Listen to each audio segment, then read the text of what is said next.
Hello my dear friends and welcome to Study IQ. I am Joycey Joy and today in this lecture let us discuss about the Export Data Processing and Monitoring System or the EDPMS. Let us first understand what is the issue or what is the current affair that is related to EDPMS or the Export Data Processing and Monitoring System. So, recently the EDPMS issue has caused a contention between the Reserve Bank of India and the exporters. So, in order to understand the current affairs, we need to know the concept of EDPMS and also how does it function and how this has caused a contention between the Reserve Bank of India and the exporters. So, let us first understand what is EDPMS or Export Data Processing and Monitoring System. Basically, EDPMS is an online software. So, this software was introduced in the year 2014 by the Reserve Bank of India.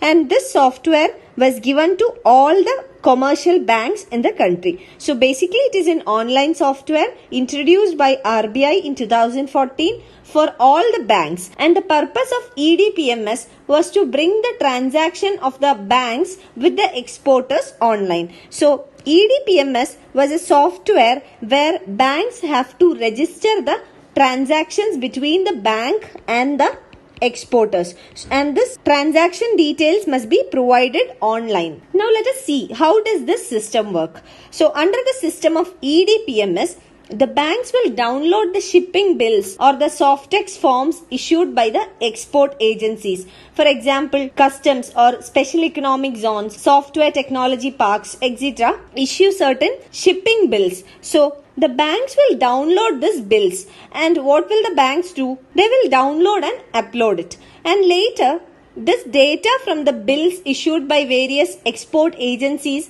will be matched with the data on inward remittances of export proceedings from the export company. So, when a company makes an export to a different company, for example, let us consider company XYZ. Suppose XYZ is exporting some commodities from India to US. So, when it exports the commodity from India to US, various procedures has to be undergone and there will be some bills associated with it. So, these bills will be downloaded by the bank and the EDPMS will be updated. And later what will the banks do? Those data which is already uploaded will be matched with the data of inward remittances. That means the company XYZ which has exported certain commodities to US will be receiving some sum from the US, some money from US, and that is the inward remittance. So this inward remittances and the bills will be matched in a later stage. And this data will allow the banks to immediately track the status of each consignment exported with all the instrument and also allows the exporters to claim their benefits faster. So, in both the ways, for the banks as well as for the exporters, this is significant. And the system of EDPMS is cited as an example of improved foreign trade operations done by India, and this has contributed to countries' improved score in the ease of doing business. So, exports become easy and also transparent. So, this has added to its ranking in the ease of doing business for the country. Now, let us understand what actions of RBI has caused contentions with the exporters. So, we have seen that the current affair is that RBI and exporters are held up in some discussions or debates regarding the EDPMS. So, what are the reasons for this contentions between both RBI and the exporters? Let us understand. Earlier, the RBI had advised the commercial banks to get tough with the exporters. That means banks will have to be tough with the exporters who do not file the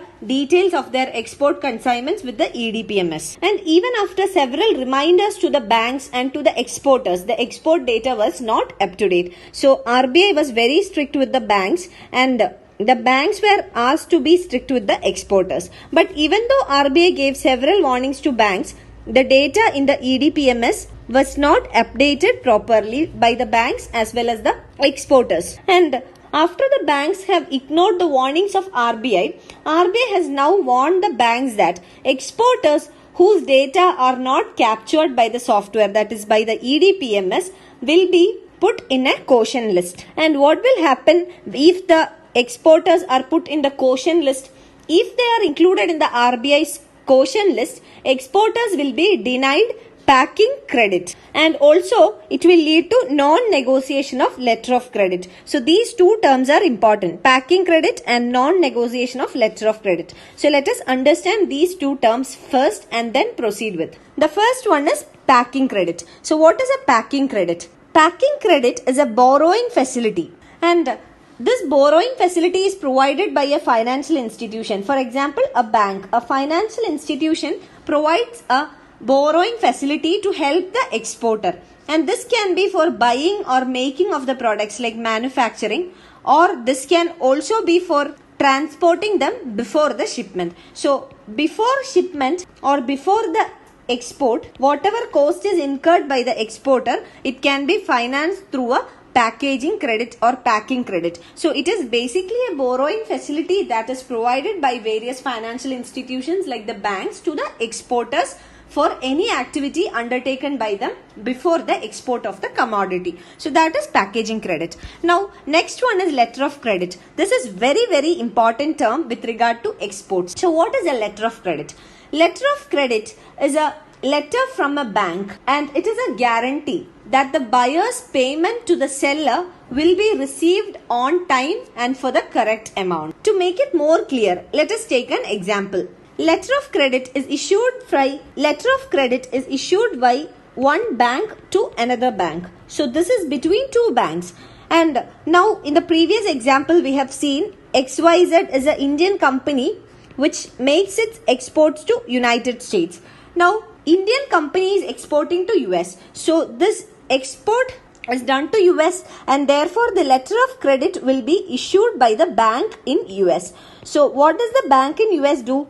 US bank will provide a letter to the Indian bank wherein which the exporter is associated. So this letter from US bank will be a guarantee that the buyer is a company in US or a importer in US. So the buyer will be paying the money to the seller. The seller is the company in India. So letter of credit guarantees buyer's payment to the seller, and it also guarantees that the payment will be done on time and also for the correct amount.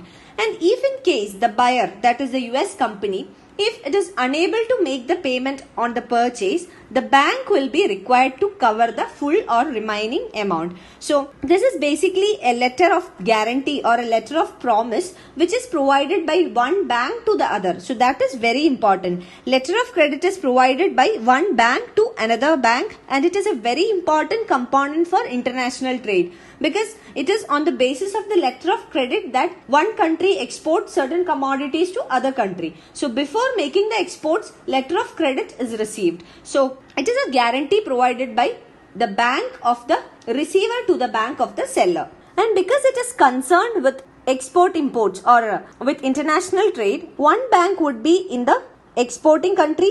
In our example, it is in India. And the other one would be in the receiving country, US in our example. So this is letter of credit. So once an exporter is put in the quotient list of the RBI for not filing or updating the details under EDPMS, the packaging credit facility will not be available to the exporter, and also there will be a non-negotiation of letter of credit. So it becomes a difficult situation for the exporters. So as an impact of this, even if the goods reach the buyer on time, the banking documents will get delayed, which will lead to extra cost and charges to be paid by the exporters. And at present, around 90,000 exporters are in the quotient list of RBI. And out of this 90,000, 65,000 of the exporters are active exporters. The exporters complain that the banks does not have enough manpower to fill up the necessary data under EDPMS. And because of that issue with the banks, they are put in the quotient list by the RBI, and they are denied various facilities that are available to them. So that is the issue raised by exporters, and that is the reason there is a contention between RBI and also with the exporters. Now, another fact to be considered here is that EDPMS is a mechanism that creates transparency with regard to exports from the country. We have seen all the details documents need to be updated in the software. So it creates a sort of transparency, and some exporters do not want to make their exports so transparent, because under EDPMS we have seen banks will cross check the data that is updated by the exporters with the inward remittances received. So it creates a high level of transparency, and some exporters do not want this level of transparency. So that is also another issue.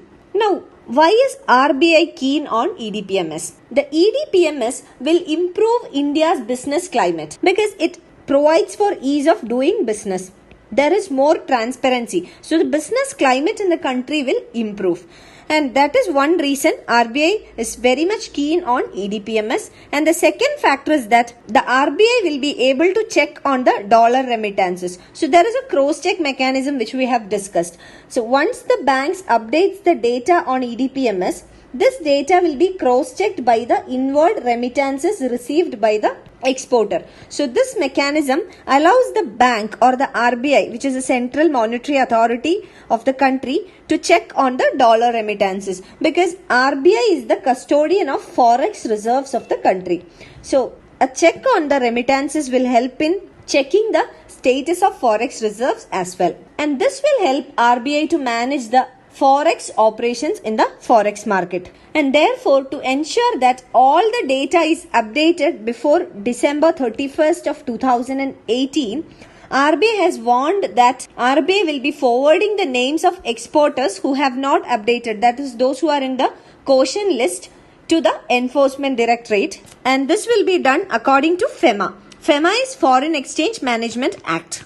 And the objective of Foreign Exchange Management Act is to facilitate external trade and payments, and it is also responsible for maintenance of foreign exchange market in India.